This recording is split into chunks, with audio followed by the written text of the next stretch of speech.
India's Prime Minister Narendra Modi will visit to Moscow starting Monday. It will be his first visit to Russia in nearly 5 years. He last visited the country in 2019 for an economic forum in the eastern Russian port city of Vladivostok. Jessica Taneja reports from Moscow. Indian Prime Minister Narendra Modi will pay an official visit to Moscow on the 8th and 9th of July. He will be arriving in Moscow in the afternoon on 8th July.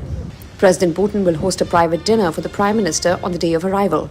This visit of Prime Minister to Russia is in the first place resumption of the annual summit between the leaders. Second, there is a very multifaceted relationship between India and Russia. So we expect discussions between the leaders to cover all those aspects, both bilateral issues and dimensions of its relationship, but also the regional and global issues of mutual interest will be discussed. The next day, Prime Minister's interactions would include an interface with the Indian community in Russia. The Indian community is excited to welcome the Prime Minister in Moscow. From the Indian diaspora, we would like to take our relation on the next level on cultural, the personal relations and everything. I'm very much looking forward to meeting Honorable Prime Minister Narendra Modi. Of course, we have just seen him on the television. So for the first time, we'll be looking at him live in person. And have a very fruitful conversation with him. I'm really looking forward to our Prime Minister, Mr. Modi's visit to Russia. He's already been here several times, but this time it should be special again for me and for Indians diaspora. As part of programming elements, Prime Minister will also lay a wreath at the tomb of the unknown soldier in Kremlin.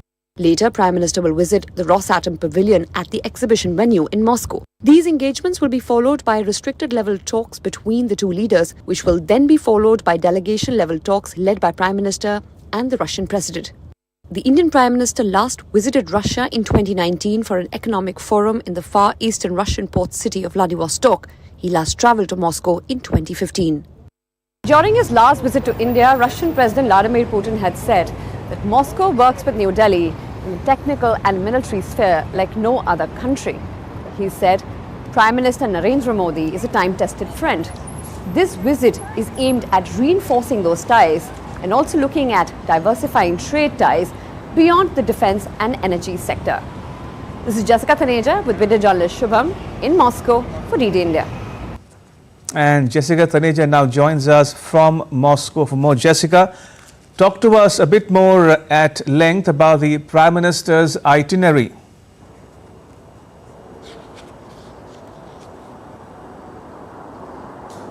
Ramesh, where I am, the Ritz-Carlton Hotel, the Prime Minister is due to arrive here in the afternoon around 3 p.m. He will be welcomed by the Indian community who will be gathered in hundreds awaiting his arrival.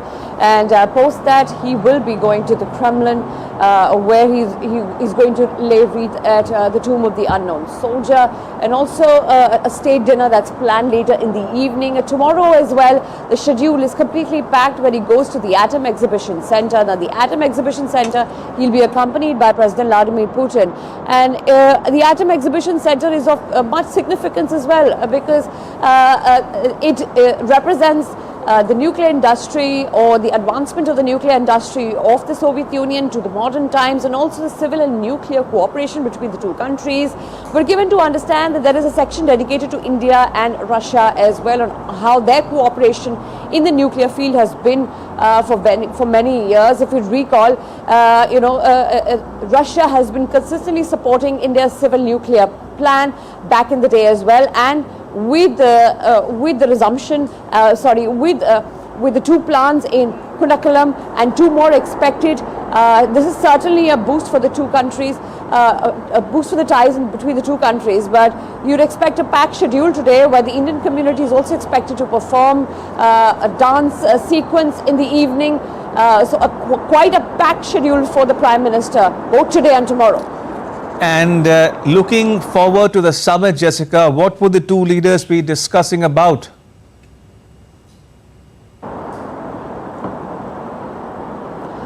That's correct. As I pointed out, energy trade and arms trade, of course, has been prevalent energy for the last 3 years, the military relationship for the last approximately 70 years. So there are a lot of things in the pipeline, particularly talking about RELAWS, which is the Reciprocal Exchange of Logistics Agreement. We could see some momentum in that. The two countries had touched upon it briefly in previous interactions as well. We could see some movement there, and also joint development of military equipments. Apart from the defense trade, on the oil trade as well, as you know, India has been importing discounted crude for the last 3 years. And taking the bilateral trade between the two countries to nearly $65 billion and saving India nearly $13 billion of crude imports in the last few years.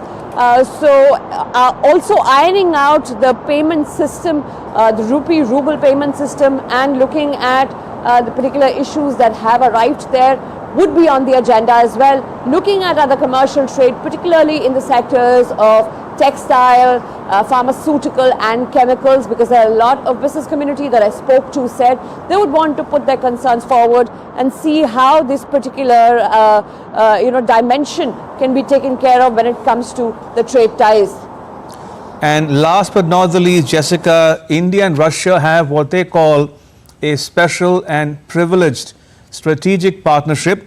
Now, how would you describe India-Russia ties over the years? Would you say that the relationship is time-tested?